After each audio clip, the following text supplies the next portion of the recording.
Dari ke-10 model yang telah disebutkan sebelumnya, di sini yang pertama yang saya akan jelaskan yaitu model fragmented atau penggalan. Model fragmented ditandai oleh ciri pemaduan yang terbatas pada satu mata pelajaran saja. Misalnya, dalam mata pelajaran bahasa Indonesia, materi pembelajaran tentang menyimak, berbicara, membaca, dan menulis dapat dipadukan dalam materi pembelajaran keterampilan berbahasa. Dalam proses pembelajarannya, butir-butir tersebut dilaksanakan secara terpisah-pisah pada jam yang berbeda-beda pula.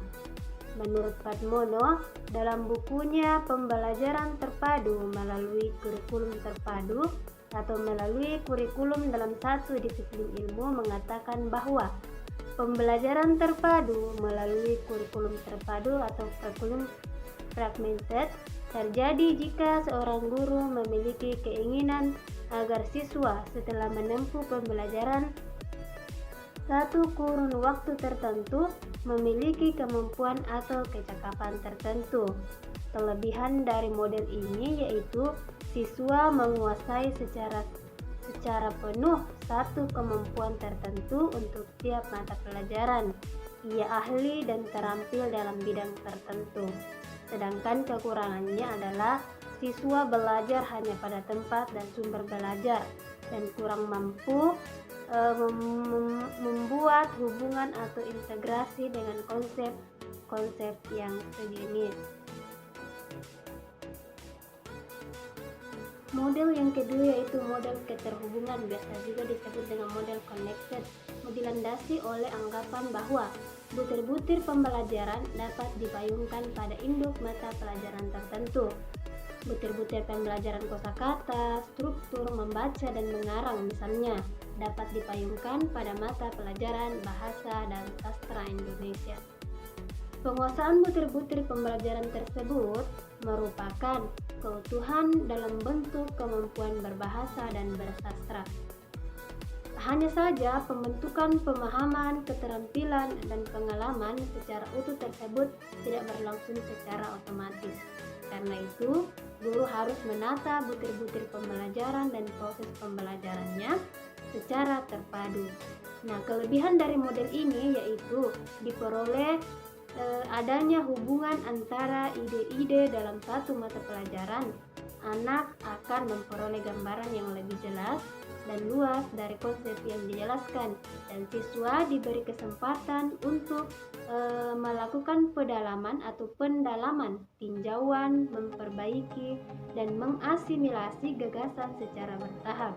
Nah, kekurangan dari model ini adalah model ini belum memberikan gambaran yang menyeluruh karena menggabungkan bidang-bidang pengembangan atau mata pelajaran lain.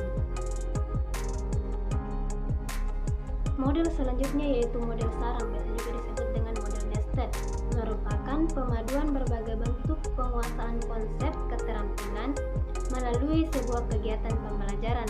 Misalnya, pada satuan jam tertentu, seorang guru memfokuskan kegiatan pembelajaran pada pemahaman tata bentuk kata, makna kata, dan ungkapan dengan sarana pembuahan keterampilan dalam pengembangan daya imajinasi, daya berpikir logis, menentukan ciri bentuk dan makna kata-kata dalam puisi, membuat ungkapan dan menulis puisi. Pembelajaran berbagai bentuk penguasaan konsep dan keterampilan tersebut keseluruhannya tidak harus dirumuskan dalam bentuk pembelajaran. Keterampilan dalam mengembangkan daya imajinasi dan berpikir logis dalam hal ini disikapi sebagai bentuk keterampilan yang tergarap saat siswa memakai kata-kata, membuat ungkapan, dan mengarang puisi. Penanda terpuasinya keterampilan tersebut dalam hal ini ditunjukkan oleh kemampuan mereka dalam membuat ungkapan dan mengarang puisi. Kelebihan model ini yaitu guru dapat memadukan beberapa keterampilan sekaligus dalam pembelajaran satu mata pelajaran, memberikan perhatian pada berbagai bidang penting dalam satu saat sehingga tidak memerlukan penambahan waktu, dan guru dapat memadukan kurikulum secara luas. Nah, kekurangannya yaitu apabila tanpa perencanaan yang matang, memadukan beberapa keterampilan yang menjadi target dalam suatu pembelajaran akan berdampak pada siswa di mana prioritas pelajaran menjadi kabur. Model yang keempat yaitu model urutan atau rangkaian, disebut juga model sequencer, merupakan model pemanduan topik-topik antar mata pelajaran yang berbeda secara paralel. Isi cerita dalam roman sejarah misalnya, topik pembahasannya secara paralel atau di dalam jam yang sama dapat dipadukan dengan ihwal sejarah perjuangan bangsa, karakteristik kehidupan sosial masyarakat pada periode tertentu maupun topik yang menyangkut perubahan makna kata. Topik-topik tersebut dapat dipadukan pembelajarannya pada lokasi jam yang sama. Nah, kelebihan dari model ini yaitu dengan menyusun kembali urutan topik bagian dari unit, guru dapat mengutamakan prioritas kurikulum daripada hanya mengikuti urutan yang dibuat penulis dalam buku teks, membantu siswa memahami isi pembelajaran dengan lebih kuat dan bermakna. Adapun kekurangannya yaitu diperlukan kolaborasi berkelanjutan dan fleksibel semua orang yang terlibat dalam konten area dalam mengurutkan sesuai peristiwa terkini. Model yang kelima yaitu model bagian atau model shared, merupakan bentuk pemaduan pembelajaran akibat adanya overlapping konsep atau ide pada dua mata pelajaran atau lebih. Butir-butir pembelajaran tentang kewarganegaraan dalam PPKN misalnya dapat bertumpang tindih dengan butir pembelajaran dalam tata negara, PSBB, dan sebagainya. Kelebihan dari model ini yaitu lebih mudah dalam menggunakannya sebagai langkah awal maju secara penuh menuju model terpadu yang mencakup 4 disiplin ilmu dengan menggabungkan disiplin ilmu serupa yang saling tumpang tindih akan memungkinkan pembelajaran konsep yang lebih dalam. Sedangkan kekurangannya yaitu model integrasi antara dua disiplin ilmu memerlukan komitmen pasangan untuk bekerja sama dalam fase awal. Untuk menemukan konsep kurikulum yang tumpang tindih secara nyata diperlukan dialog dan percakapan yang mendalam. Selanjutnya yaitu model jaring laba-laba. Model yang paling populer adalah model Weber. Model ini bertolak dari pendekatan tematis sebagai pemadu bahan dan kegiatan pembelajaran. Dalam hubungan ini, tema dapat mengikat kegiatan pembelajaran baik dalam pembelajaran tertentu maupun lintas mata pelajaran. Kelebihan dari model ini yaitu untuk mengintegrasikan kurikulum adalah faktor motivasi sebagai hasil bentuk seleksi tema yang menarik perhatian paling besar. Faktor motivasi siswa juga dapat berkembang karena adanya pemilihan tema yang didasarkan pada minat siswa. Sedangkan kekurangan dari model ini adalah banyak guru sulit memilih tema. Mereka cenderung menyediakan tema yang dangkal sehingga kurang bermanfaat bagi siswa, dan guru seringkali terfokus pada kegiatan sehingga materi atau konsep menjadi terabaikan.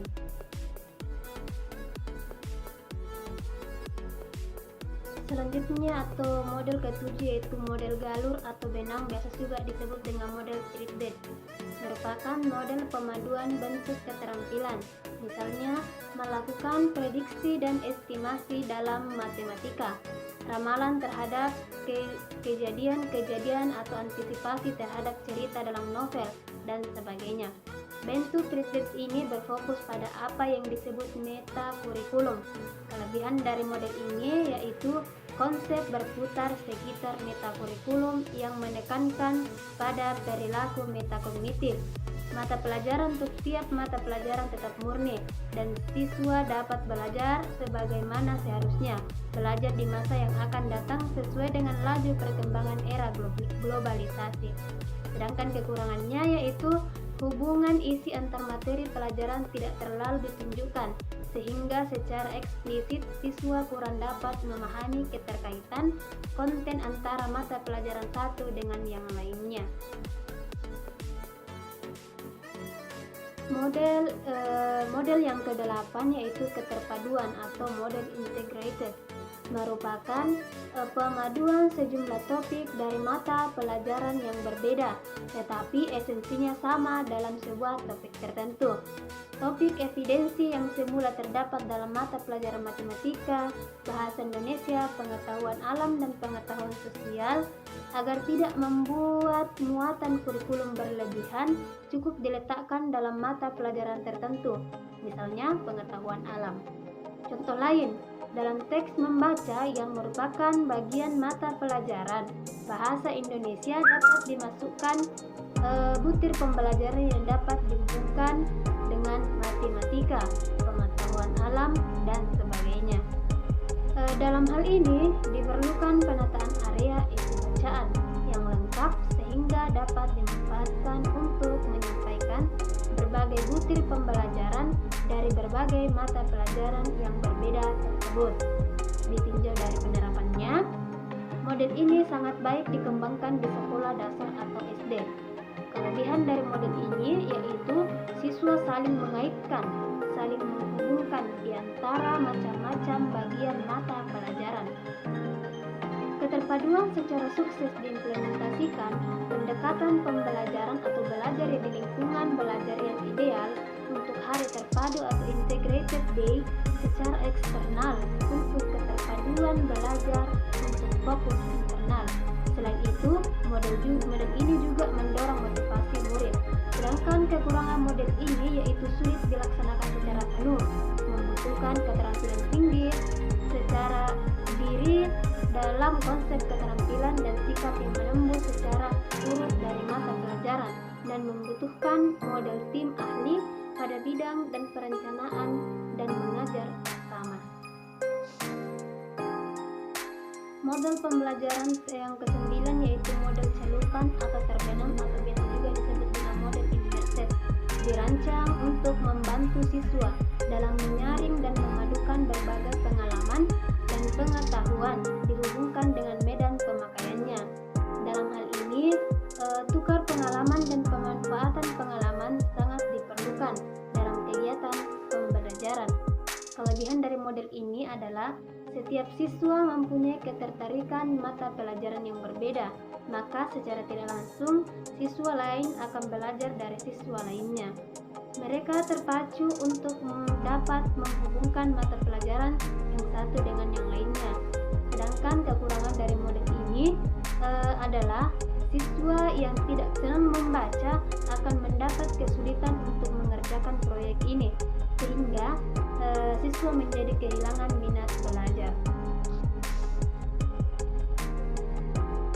Model yang terakhir atau model ke-10 yaitu model jaringan, disebut juga dengan model network, merupakan model pemaduan pembelajaran yang mengandaikan kemungkinan pengubahan konsepsi, bentuk pemecahan masalah, maupun tuntutan bentuk keterampilan baru setelah siswa mengadakan studi lapangan dalam situasi, kondisi, maupun konteks yang berbeda-beda. Belajar disikapi sebagai proses yang berlangsung secara terus-menerus karena adanya hubungan timbal balik antara pemahaman dan kenyataan yang dihadapi siswa. Kelebihan dari model ini adalah siswa memperluas wawasan pengetahuan pada satu atau dua mata pelajaran secara mendalam dan sempit sasarannya. Sedangkan kekurangannya adalah kemungkinan motivasi siswa akan berubah ke dalam materi pelajaran menjadi dangkal secara tidak sengaja karena mendapat hambatan dalam mencari sumber belajar.